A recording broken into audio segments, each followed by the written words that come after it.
समीना वगैरह तो देखकर वो रुक गए। क्या हुआ? कुछ देर पहले फायरिंग की आवाज सुनाई दी थी। और ये कौन है? शारे ने पहले समीना, जैनब और फिर उस शख्स की तरफ देखते हुए पूछा।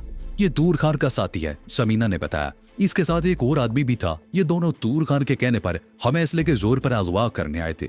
एक भाग गया और दूसरा तुम लोगों के सामने है। तूर खान कहाँ है? मैं उसे जिंदा नहीं छोड़ूंगी, जैनब चीखी। वो तो सुबह ही से कहीं गया हुआ है, लेकिन अब मैं सूरत-ए-हाल को समझ रहा हूँ, शारिफ ने कहा। मुझे यकीन है कि अब वो वापस नहीं आएगा। लेकिन बहरहाल आज दोपहर को गुल रहमान यहाँ पहुंचने वाला है। इसे बस्ती में ले चलो। इसे बस्ती में ले जाने की जरूरत नहीं, बैराम खान ने कंधे पर लटकी हुई राइफल उतारते हुए कहा। अगर कोई हमारी औरतों की तरफ बुरी नजर से देखता है तो हम उसे जिंदा नहीं छोड़ते। नहीं मेहराब खान, शारिद ने उसे रोक दिया। बात सिर्फ औरतों की नहीं, मुझे शुबा है कि तूर खान हमारे खिलाफ कोई और साजिश भी कर रहा है। अगर ऐसी कोई बात हुई तो इस शख्स की गवाही हमारे लिए मुफीद साबित होगी। इसलिए इसे गुल रहमान के आने तक जिंदा रखना जरूरी है। बाद में राब खान की समझ में आ गई। उसे राइफल दोबारा कंधे पर लटकाई, ताहम वो गुस्से से गालियां बकता रहा। वो लोग बस्ती में पहुंच गए। जख्मी शख्स का नाम बासिम गुल था।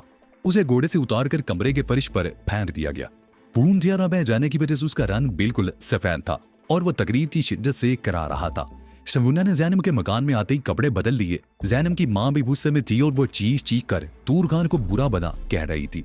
तकरीबन 2 घंटे बाद गुल रहमान भी पहुंच गया। उसके साथ 2 आदमी और थे। उसे जब सूरत-ए-हाल का पता चला तो वो एकदम बिपर गया। वो जख्मी बासन गुल से पूछगिछ करने लगा। उसकी बातों से पता चला कि कोई साजिश नहीं थी। तूर खान सिर्फ इन लड़कियों को उठाना चाहता था। वो बहुत बेचैन है। वो बता रहा था, उसने कहा था कि जब से उसने समीना को देखा है उसकी रातों की नींदें उड़ी हुई हैं। 2 दिन पहले वो हमारे पास आया था और समीना को उठाने का मंसूबा बनाया था। उसने कहा था कि समीना और जैनब आजकल खच्चरों की सवारी करते हुए बस्ती से मीलों दूर निकल जाती हैं। अगर हम इन दोनों को उठा लाएं तो वो जैनब को हमारे हवाले कर देगा। लेकिन ये लड़कियां तो हमारी तवक्को से ज्यादा खतरनाक निकली। तूर खान कहाँ है? गुल रहमान ने पूछा। हमारी बस्ती में, बासन गुल ने जवाब दिया। हम खाना बदोश हैं। यहाँ से तकरीबन 15 मील दूर उस पहाड़ी के पीछे हमने पड़ाव डाल रखा है। तूर खान ने कहा था कि यहाँ में कोई नहीं पहचानता। यूं भी 1-2 रोज बाद हम डेरा उठाने वाले थे। हमारा भी यही ख्याल था कि हम यहाँ से चले जाएंगे तो कोई हमारा कुछ नहीं बिगाड़ सकेगा। तूर खान ने तुम्हें कोई और लालच भी दिया होगा? गुल रहमान ने पूछा। उसने हमें 2 बोरी आटा लेकर दिया था, बासिम गुल ने जवाब दिया। गुल रहमान उठकर खड़ा हो गया। उसका चेहरा गुस्से से सुर्ख हो रहा था। उसने अपने साथ आने वाले 2 आदमियों को इशारा दिया। वो बासन गुल को घसीटते हुए बस्ती से बाहर ले गए। तकरीबन आधे घंटे बाद गोरियों की आवाज पहाड़ों में गूंज उठी। शारक को समझने में देर न लगी कि बासिम गुल को खत्म कर दिया गया था। उसने औरतों को हवाल करने की कोशिश करके संगीन जुर्म किया था और उसे उस जुर्म की सजा मिल गई थी। उसके तकरीबन 1 घंटे बाद 5 आदमी घोड़ों पर सवार खाना बदोशों की उस बस्ती की तरफ जा रहे थे। यहाँ बासिम गुल के कहने के मुताबिक तूर खान छुपा बैठा था। उस पार्टी की रहनुमाई गुल रहमान कर रहा था और उन 5 आदमियों में जैनब का बाप मेहराब खान और शारिक भी शामिल थे। खाना बदोशों की उस बस्ती का फासला अगरचे 15 मील से ज्यादा नहीं था, लेकिन पहाड़ों में रास्ता बहुत दुश्वार था। घोड़ों की रफ्तार बहुत कम थी। इस तरह वो तकरीबन 1.5 घंटे बाद बस्ती के नवा में पहुंच सके। गुल रहमान ने एक पहाड़ी पर घोड़ा रोक लिया और हाथ उठाकर दूसरों को भी रुकने का इशारा किया। शारिक गुल रहमान के दाईं तरफ था। वो नशेर में वाक़े खाना बदोशों की बस्ती की तरफ देख रहा था। ये बस्ती पहाड़ी के दामन में चश्मे के किनारे आबाद थी। 15-20 घर थे, जिनमें 2 घर मिट्टी और गारे से बने हुए थे और बाकी खेमे थे। खेमों के नीचे भी तकरीबन 1.5 फुट ऊंची गारे की दीवार थी और ऊपर खेमों के पर्दे। यह बस्ती तकरीबन 500 फुट नशेब में थी। वो उस नशेब में उतरने का रास्ता तलाश कर रहे थे कि एक घुड़सवार बस्ती से निकला। घोड़े का रुख बस्ती की मुखालिफ सिमत में था। देखते ही देखते वो घोड़ा सरपट दौड़ने लगा। घुड़सवार ने 1-2 मरतबा गर्दन घुमाकर पीछे भी देखा था। गुल रहमान, बैराब खान उसकी तरफ देखते हुए चीखा, तूर खान फरार हो रहा है। मुझे इजाजत दो कि मैं उसका पीछा करूं। नहीं मेहराब खान, गुल रहमान ने उसी हाथ के इशारे से रोक दिया। वो बुज़दिल और कमीना आदमी है, जल्दी हमारे काबू में आ जाएगा। फिलहाल उसे जाने दो। आओ जरा बस्ती तक चलते हैं। वो एक तंग से रास्ते पर हो रही है। उस तंग से रास्ते पर तो वो एक कितार में चलते रहे थे, लेकिन खुली जगह पर आते ही फैल गए। बस्ती अब उनसे सिर्फ 50 गज के फासले पर थी। अभी तक उन्हें बस्ती का एक फर्द भी नजर नहीं आया था, लेकिन फिर अचानक ही बस्ती के बच्चे और औरतें खैमों से निकलकर बस्ती के सामने जमा हो गए। गुल रहमान ने अपने साथियों को रुकने का इशारा किया और खुद चंद गज आगे बढ़कर उन औरतों और बच्चों के सामने घोड़ा रोक लिया। क्या इस बस्ती में कोई मर्द बाकी नहीं रहा जो औरतों और बच्चों को हमारे सामने ला खड़ा कर दिया गया है? गुल रहमान ने चीख कर कहा। गुल रहमान, एक अधेड़ उम्र औरत ने चीख कर जवाब दिया। हमारे मर्दों ने बहुत बुरा किया। लालच में आकर उन दो आदमियों ने पूरे कबीले को दूसरों की नजरों में रुसवा कर दिया। उन्हें तूर खान ने ऐसा करने पर मजबूर किया था। अगर हमें तूर खान की नीयत का पता चल जाता तो हम ऐसा कभी ना होने देते। उन दोनों ने हमारे चेहरों पर कालक मल दी। माफ कर दो उन्हें। उनमें से एक तो माफी की हद से बहुत आगे जा चुका है। गुल रहमान ने कहा, बेहतर यही है कि दूसरे को भी हमारे हवाले कर दो। दूसरा यहाँ आया था, लेकिन तूर खान से कुछ बात करने के बाद चला गया और अब तूर खान भी तुम लोगों को देखकर भाग गया है। उस औरत ने जवाब दिया, ऐसी सूरत में मेरा फैसला ये है कि 24 घंटों के अंदर अंदर तुम लोग यहाँ से अपना पड़ाव उठा दो। कल शाम से पहले पहले तुम लोग इस इलाके से निकल जाओ। कल शाम को अगर ये खेमे यहाँ नजर आए तो उन्हें आग लगा दी जाएगी। अब जाओ और घरों में छुपे हुए मर्दों से कहो बाहर निकलें और अपने हाथों से खेमे उखाड़ना शुरू कर दें। बुल्लेमान ने अपना घोड़ा मोड़ दिया और अपने साथियों को भी चलने का इशारा किया। शारन वगैरह ने भी अपने घोड़े मोड़ दिए। जब वो अपनी बस्ती में दाखिल हुए तो सूरज गुरूब हो रहा था। बुल्लेमान अब भी गुस्से में था। वो बादित खान पर बरस पड़ा। तुमने तूर खान को ऐसा करने से क्यों नहीं रोका? क्या तुम नहीं जानते कि मेहमान खुदा की रहमत होते हैं? इनकी खिदमत और हिफाजत हमारा फर्ज है। क्या तुम मेहमान नवाजी की रवायात को भूल गए हो बादित खान? तुमने तूर खान को ऐसी बातों से मना क्यों नहीं किया जिससे हमारी उल्फत पर हर्फ आता हो?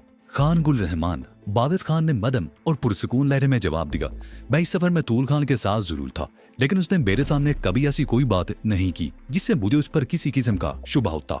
और खान, किसी के दिल की बात मैं कैसे जान सकता हूँ? अगर मुझे उस पर मामूली सा भी शुबा होता तो मैं उसे सिर्फ रोकता नहीं, सिरदंश भी करता। हाँ, ये तुम ठीक कहते हो कि कोई किसी के दिल की बात नहीं जान सकता, लेकिन मेरे सीने में भड़कती हुई आग उस वक्त तक ठंडी नहीं होगी जब तक मैं तूर खान को अपने हाथों से सजा नहीं दे लूंगा। मेरी नजरें मेहमानों के सामने झुकी रहेंगी, गुल रहमान ने कहा। गुल रहमान, शारिक ने उसके कंधे पर हाथ रखते हुए मदम लहजे में कहा, तुम्हें शर्मिंदा होने की जरूरत नहीं। और बदमाशों ने दो लड़कियों को अगवा करने की कोशिश की थी, लेकिन उन्हें इन लड़कियों ही के हाथों जिल्लत और रुसवाई का सामना करना पड़ा। और जहां तक तूर खान का सवाल है तो मैं तुम्हें यकीन दिलाता हूँ कि जब भी उससे सामना होगा मेरी साथी उससे अपनी तौहीन का बदला ले लेगी। ये हमारी रवायात के खिलाफ है शारिक बाबू, गुल रहमान ने कहा। तौहीन हमारी हुई है, हमारी मेहमान नवाजी की रवायात को पमाल किया गया है। उस बदमाश ने हमारी पेशानी पर धब्बा लगा दिया है और ये धब्बा उसके खून ही से साफ होगा। शारिक खामोश रहा। वो मजीद कुछ कहकर गुल रहमान के गुस्से को भड़काना नहीं चाहता था, क्योंकि इस तरह मजीद बात भी कर सकती थी। वो इन कबाइलों की फितरत को समझ चुका था कि जब तक अपनी तौहीन का बदला नहीं ले लेते चैन से नहीं बैठते, और मेहमानों की इज्जत और जान और माल बचाने के लिए तो ये लोग अपनी जान तक कुर्बान कर देते हैं। तकरीबन आधे घंटे बाद गुल रहमान पुरसुकून हो सका। मौका मुनासिब समझते हुए शारिक ने दूसरी बात शुरू कर दी। सरहद के उसके पार कोई इतला मिली या नहीं? उसने पूछा। सरहद के उस पार हालात कुछ बेहतर हो गए हैं, गुल रहमान ने जवाब दिया। बलद फरीद खान की तरफ से कल किसी भी वक्त सिग्नल मिल सकता है। हमें बहरहाल तैयार रहना है। सिग्नल मिलते ही हम यहाँ से निकल जाएंगे। आजकल सरहद पर भी कुछ निगरानी सख्त कर दी गई है।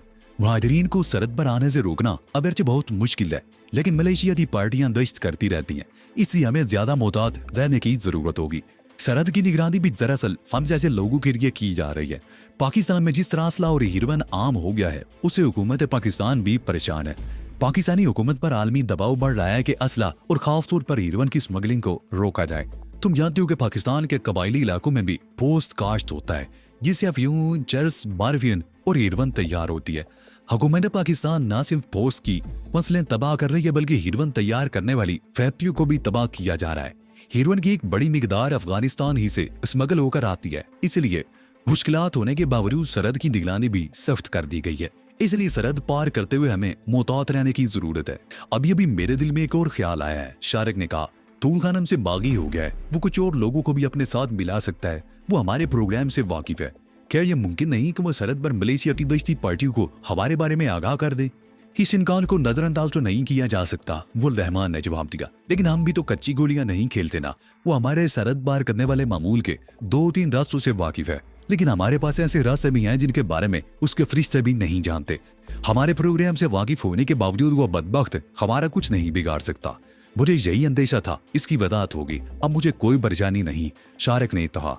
वो बातें तरी रहे थे कि मेहराब खान का बेटा प्लास्टिक की तल्जा और पानी से भरा हुआ लोटा लेकर आ गया।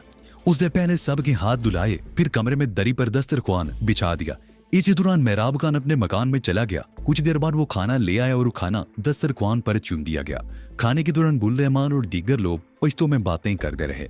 शारिक और नूनका खामोशी से खाना खाते रहे। उनकी बातों का एक लफ्ज भी इनके पल्ले नहीं पड़ रहा था। शारिक ने नूनका के चेहरे पर बेदारी के तासरात भी साफ महसूस कर लिए थे। खाने के बाद शारिक और नूनका उठकर बगान से बाहर आ गए। वो टहलने के लिए जाना चाहते थे कि उन कुत्तों के भौंकने की आवाज सुनकर वापिस आ गए और मकान के उस कमरे में घुस गए जो उन दोनों के लिए मखसूस कर दिया गया था। एक पत्थर पर भट्टी के तेल का दिया जल रहा था। धुआं कमरे की फिजा में फैला हुआ था। उस धुएं की वजह से उनके हल्क तक स्याह हो चुके थे। वो थूकते भी तो उनकी हल्क से कालक ही निकलती। शारिक बाबू दो रातों अपने बिस्तर पर बैठते हुए बोला, ये हम लोग कहाँ अगर फंस गए हैं। अजीब लोग हैं ये। यहाँ से तो वापसी का रास्ता भी नहीं है। वापसी का रास्ता तो वाकई नहीं। शारिक ने गहरा सांस लेते हुए कहा, लेकिन मैं ये सोच रहा हूँ कि अगर कल रात तक मलिक फरीद खान की तरफ से आगे बढ़ने का सिग्नल ना मिला तो मैं गुल रहमान से बात करूंगा कि हमारी वापसी का बंदोबस्त कर दिया जाए। बात करनी पड़ेगी। नौलखा ने सारी लाते हुए कहा, यहाँ पड़े पड़े तो हमें जंग लग जाएगा। मुझे तो लाहौर बड़ा याद आ रहा है शारिक बाबू। लक्ष्मी जॉब और बाटी गेट की रौनक मेरी नजरों के सामने घूम रही है। इस वक्त तो वहाँ शाम जवान होगी और हम यहाँ बैठे मिट्टी के तेल की कालक से अपनी आंतें भी काली कर रहे हैं। ये तो बर्दाश्त करना ही पड़ेगा। शारिक ने मुस्कुराते हुए कहा, वैसे क्या तुम्हारा नजरिया बदल गया है? कैसा नजरिया? नौनके से घूरा। 2-3 दिन पहले तुम समीना से कह रहे थे कि यहाँ हर तरफ कुदरत का हुस्न बिखरा हुआ है और दिल चाहता है कि सारी जिंदगी यहीं रहकर गुजारी जाए। शारिक ने कहा, वो नजरिया तो अपनी जगह पर है शारिक बाबू, मगर यहाँ कुछ करने को तो हो। नौलखे ने कहा, दिन का अब तो सब कुछ बहुत अच्छा लगता है, लेकिन शाम का अंधेरा फैलते ही वहशत होने लगती है। अब देखो ना, ये काला धुआं। वो अपनी बात पूरी नहीं कर सका था। उस काले धुएं की वजह से उसको खांसी का दौरा पड़ गया था। ये बारी खोल दे यार शारिक बाबू, उसने खांसते हुए मुश्किल कहा। कमरे में ताजा हवा आए और ये धुआं बाहर निकले। शारिक ने उठकर खिड़की खोल दी। ताजा हवा का झुमका अंदर आया और कुछ देर बाद कमरे की फिजा किसी हद तक साफ हो गई, मगर नौलखा वक्फे वक्फे से खांसता रहा। सुबह नाश्ते के बाद शारिक और नौलखा टहलते हुए बस्ती से कुछ दूर आकर शहतूत के एक दरख्त के नीचे बैठ गए। कुछ देर बाद समीना भी पहुंच गई। उस वक्त उसने कबायनी लिबास पहन रखा था और ये लिबास उसे जैनब ने दिया था। क्या प्रोग्राम है भाई, जिनकी बार यहीं पड़े रहना है क्या? समीना ने उनके सामने एक पत्थर पर बैठते हुए कहा, आज शाम को मैं गुल रहमान से बात करूंगा। अगर हालात मुआफिक नहीं है तो ये मिशन मुलतवी कर दिया जाए और हमारी वापसी का बंदोबस्त कर दिया जाए। कुछ अरसे बाद जब हालात मुआफिक होंगे तो इस मिशन पर अमल किया जाएगा। शारिक ने कहा, हाँ बात तो करनी पड़ेगी। समीना बोली, यहाँ बेकार बैठे बैठे तो अब उकताहट सी होने लगी है। मैं तो जिंदगी से बेजार हो गया हूँ समीना बीबी। नौलखे ने कहा, और इस बस्ती के बारे में जानते हो ये क्या है? समीना बोली, ये छोटी सी बस्ती है और यहाँ क्या हो सकता है? शारिक ने कहा, ये छोटी सी बस्ती दरअसल दोनों मुल्कों की सरहद पर मलिक फरीद की गैर कानूनी सरगर्मियों का बहुत बड़ा मरकज है। समीना ने कहा और चंद लम्हों की खामोशी के बाद बोली, इस बस्ती के कच्चे मकानों के नीचे बहुत वसी व अरीज तय खाने हैं जहाँ अफगानिस्तान से आने वाला माल, हीरोइन और असला स्टोर किया जाता है और फिर यह माल थोड़ा थोड़ा करके आगे पहुंचा दिया जाता है। तुम्हें कैसे मालूम हुआ? शारिक ने उसे घूरा। बहराब खान की बेटी जैनब ने बताया था। समीना चंद लम्हों को खामोश हुई, फिर बोली, मलिक फरीद खान सरहद के दोनों तरफ आबाद कबाइल का सरदार है। वो इन इलाकों का बेताज बादशाह है। रूसियों के खिलाफ जंग में उसने अफगान मुजाहिदीन की मदद तो की थी और अब उसका मुआवजा वसूल कर रहा है। वही बरफिल खामोश हुई और चंद लम्हों बाद इन्हें मलिक फरीद खान के बारे में बताने लगी। समीना बीबी, बात यह है कि जब तक आदमी के ऊपर तक ताल्लुकात ना हो इस किस्म के गैर कानूनी कामों में कामयाब नहीं हो सकता। यहाँ मलिक फरीद है तो लाहौर में हाजी अब्दुल्ला है। हाजी को तो तुमने देख ही लिया है। दुनिया के एक किनारे से दूसरे किनारे तक उसके ताल्लुकात है। अपने आप को बहुत बड़ा फनकार समझते हैं, लेकिन हकीकत ये है कि हम तो छोटी मछलियां हैं। छोटी? हम तो शतरंज के मोरे हैं जो दूसरों के इशारों पर चलते हैं। अगर हम पुलिस के मामूली से इंस्पेक्टर को रिश्वत देकर अपने काबू में कर लेते हैं तो समझते हैं कि हमने बहुत तीर मार लिया है, लेकिन फिर भी यकीन से नहीं कह सकते कि वो पुलिस इंस्पेक्टर हमारे काबू में है। ऊपर से आर्डर आने पर वही पुलिस इंस्पेक्टर हमारे हाथों में हथकड़ियां डाल सकता है। हाजी अब्दुल्ला को ही देख लो, ये मलिक फरीद खान है जिसके बारे में नए नए इंकशाफात हो रहे हैं। ये बताया मुनशियात स्मगलर है, लेकिन अपने अंदर हुकूमत का तख्ता उलट देने की कुव्वत रखते हैं। इन लोगों के पास इतनी दूरत है कि अपनी हुकूमत का 10 साल तक का बजट चला सकते हैं। कोलंबिया वालों की बात तो तुमने अखबारों में ही पढ़ी होगी। वहां के मुनशियात के स्मगलर तो अपने खिलाफ फैसला देने वाले जजों को भी अदालतों में गोली से उड़ा देते हैं। कोलंबिया की हुकूमत मकरूज है, उसका कारोबार भी कर्जों पर चलना है और एक तजजिया ये है कि वो आइंदा 50 बरस तक भी कर्जे नहीं उतार सकते, बल्कि दर्दों में कई गुना इजाफा हो सकता है। उसके बरक्स उस मुल्क के मुनशियात के स्मगलरों के पास बड़ी जरूरत है। उन्होंने तो अपनी हुकूमत को ये पेशकश भी की है कि अगर वो उन्हें मुनशियात के आजादाना कारोबार करने की इजाजत दे दे तो वह न सिर्फ चंद रोज में हुकूमत के तमाम कर्जे चुका देंगे, बल्कि हुकूमत को आइंदा 10 साल के बजट की परेशानियों से भी निजात दिला देंगे। नौलखा भाई, समीना ने उसे घूरा। मेरा ख्याल है कि खुली फिजा और ताज़ा हवा तुम्हारे लिए मुफीद साबित हो रही है। तुम्हारा दिमाग रोशन हो रहा है और तुम ऐसी बातें करने लगे हो जो आम आदमी नहीं कर सकता। ये बातें आम आदमियों के करने की भी नहीं है समीना बीबी, नौलखे ने कहा। मोहलता कुछ कह नहीं चाहता था लेकिन बात करते करते रुक गया। उसकी नजरें उस पहाड़ी इलाके पर मरकूज थी जो खाना बदोशों की बस्ती की तरफ से आता था। समीना और शारिक भी उस तरफ देखने लगे। वो 3 औरतें थी जो एक घोड़े के साथ साथ पैदल आ रही थी। घोड़े पर एक आदमी बैठा हुआ था लेकिन उसके हाथ पुश्त पर बंधे हुए थे। एक औरत ने घोड़े की लगाम थाम रखी थी और 2 उसके साथ साथ चल रही थी। शारिक वगैरह हैरत से उनकी तरफ देख रहे थे। जब वो कदरे करीब पहुंचे तो शारिक ने उस औरत को पहचान लिया जिसने घोड़े की लगाम थाम रखी थी। ये खाना बदोश कबीले की वही औरत थी जिसने कल कबीले की बस्ती के सामने गुल रहमान से बात की थी। घोड़े पर बैठे हुए आदमी ने अपना सर झुका रखा था लेकिन जब वो मरीज के लिए पहुंचे तो समीना एक झटके से उठकर खड़ी होगी। ये तो वही है। इसके मुंह से बेप्यार निकला। वही कौन? शारिक बोला। रोबी उठकर खड़ा हो गया था। 62 गुल का साथी जिसने कल रात मुझे और जैनब को अलवाल करने की कोशिश की थी, समीना ने कहा। इसी दौरान बस्ती वालों को भी पता चल गया था। बैराब खान और दूसरे लोग घरों से निकलकर बाहर आ गए थे। उनके पीछे बुल्लेमान भी था। वो खाना बदोश औरतें उनके सामने पहुंचकर रुक गई। शारिक वगैरह भी वहां आ गए। गुल्लेमान दूसरे लोगों को इधर उधर हटाता हुआ आगे आ गया। खाना बदोश औरत ने घोड़े पर बैठे हुए शख्स को खींचकर घोड़े से गिरा दिया। उस शख्स के हाथ पुष्ट पर बंधे हुए थे। वो नीचे गिरते हुए अपना बचाव नहीं कर सका था। उसे गिरने से अच्छी खासी चोट लगी थी और उसके मुंह से हल्की सी चीज निकल गई थी। खान गुल रहमान, वही खाना बदोश औरत गुल रहमान के सामने आते हुए बोली, हम तुम्हारे मुजरिम को ले आए हैं। इसे हमने कबीले से खारिज कर दिया है। अब इस काम से कोई ताल्लुक नहीं रहा। इसने जो हरकत की थी उसे हम किसी को मुंह दिखाने के काबिल नहीं रहे। इसे तुम जो कुछ भी सलूक करोगे हमें कोई एतराज नहीं होगा, लेकिन खुदारा हमें इस इलाके से बेदखल मत करो। हम मलक फरीद खान के वफादार हैं और तुम जानते हो कि हमने हमेशा उसके मफाद को पेश नजर रखा है। तुमने मेरी जबान बंद कर दी है जरमीना बीबी, गुल्लेबान ने उस औरत के खामोश होने पर कहा। मैं जानता हूँ कि तुम लोग मलक फरीद खान के वफादार हो और कभी उसके वफाद के खिलाफ काम नहीं किया। इसने एक बहुत बड़ा जुर्म किया था और उस जुर्म की सजा इसे जरूर मिलेगी। तुम लोग जो के बेकसूर हो और इसे मेरे सामने पेश करके तुम लोगों ने बड़े खान से अपनी वफादारी का सबूत दे दिया है। इसलिए मैं अपना कल वाला फैसला वापस लेता हूँ। उसने खामोश होकर दोनों आरबियों को इशारा किया कि कैदी को वहां से ले जाएं। फिर महराब खान की तरफ देखते हुए बोला, महराब खान, मेहमानों को घर में ले जाओ और इनकी खातिर तवादे तो बंदोबस्त करो। महराब खान उन तीनों खाना बदोश औरतों को अपने साथ घर ले गया। समीना भी उनके साथ ही वो चौंके कबायली लिबास पहने हुए थी, इसलिए जरमीना वगैरह उसे भी कबायली ही समझ रही थी। वो लड़कियां कहाँ हैं? मैं उनसे मिलना चाहती हूँ, जरमीना ने जैनब की मां की तरफ देखते हुए कहा। जैनब की मां ने समीना और जैनब की तरफ इशारा कर दिया। जरमीना ने बारी बारी उन दोनों को गले लगाकर प्यार किया। फिर अपने एक साथी से एक पोटली लेकर खोली। उसमें 2 खूबसूरत कढ़ाई वाली शालें थी। एक शाल उसने समीना के सर पर डाल दी और दूसरी जैनब के सर पर, और उन दोनों को एक बार फिर गले से लगाकर प्यार किया। दूसरी औरतों ने भी समीना और जैनब को गले लगाकर प्यार किया था। वो खाना बदोश औरतें तकरीबन 2 घंटे वहीं रहीं और जब वो वापस जाने लगी तो गुल रहमान ने उनके घोड़े पर आटे की 3 बोरियां लदवा दी थी। आटे के अलावा उन्हें और भी कुछ चीजें दी थी। खाना बदोश औरतों के लिए आटा ही सबसे बड़ी नेमत थी। और फिर उस रात खाने की थोड़ी देर बाद शारिक और नौनता गुल रहमान के पास आकर बैठ गए।